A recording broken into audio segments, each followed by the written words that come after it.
What would I say to these young people who always say to me, Steve, I want to do this, but you can see them stifled by fear because it's like... Yeah, well, it's like, make a plan, man. So the first thing I would ask is, well, do you have your resume or CV in order? Well, I haven't typed it up for 3 years. Well, what do you think about bringing it up? Well, I'm pretty nervous about that because there's some holes in it and, I didn't do so well in college and I'm kind of embarrassed about my resume. It's like, okay, bring it in. Let's go through it. Let's at least update it. Let's look where the holes are. Let's look at where the inadequacies are as far as you're concerned, right? This isn't my judgment, it's your judgment. Let's walk through those judgments and see if they're warranted, because maybe you're just too guilty and ashamed and self-conscious and anxious and you're looking at your resume more critically than someone else would. And maybe there's some holes that you need to rectify. You were 2 courses away from your BA and you dropped out or something like that. Well, maybe we need 6 months to address that. And at least, even if you can't be fully educated, you could be taking some courses online. And so when you went to a new job interview and they said, what about this hole? You'd say, well, I came to terms with that 6 months ago, and in an effort to rectify it, I'm taking the following courses, and here's my plan for completion. That's a really good answer. And anyone with any sense who's interviewing will accept that as an indication that although you're not perfect, and who is, that you have a good plan and that you've thought it through. Like, that's the kind of answer that in all likelihood will cement your candidacy for the position. Okay, so now you're going to go to your boss. Well, you have to have your CV and your resume in order, and you have to be able to stand on it solidly, and which at least means that you're prepared to address the inadequacies in a credible, realistic, believable, and truthful manner. All right, now what you do is apply for like 10 jobs.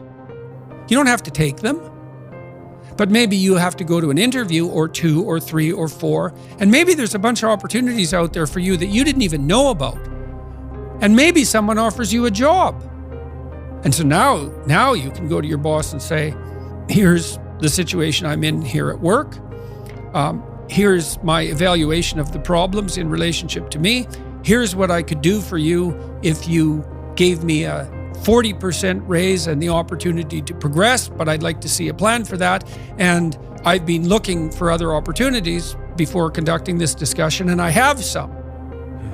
Well, then, if your boss treats you with contempt at that point and doesn't listen, then perhaps he or she is a little more narcissistic than might be optimal, and it's time to find a new job. But this isn't something you do trivially. And so when you're doubtful, say you're trapped, you ask yourself, well, why am I trapped? And that's a hard question, right? Because some of it's your own inadequacy, a lot of it. And all of the part of it that you can deal with is your own inadequacy. So even if it's unfair, even if you're hemmed in for any number of reasons, inappropriate, like ethnically predicated oppression, let's say, or maybe you're in a workplace that really is sexist in some fundamental sense. Well, that's not good. It's not just, it's not fair, it's not meritorious, all of those things. And maybe you shouldn't be there. But what you can do to begin with is every bloody thing you possibly can do to put yourself in the most virtuous and powerful negotiating position possible. And you have to think like a snake in some sense to do that. You got to get the details right. You have to be prepared to bite, and you have to have your eyes on the prize, so to speak. And people aren't taught this sort of thing ever, really. They're not taught how to negotiate. They're not taught how to goal set. They're not taught how to conceptualize appropriate success in some broad sense. In some sense, that's what the humanities are supposed to teach people.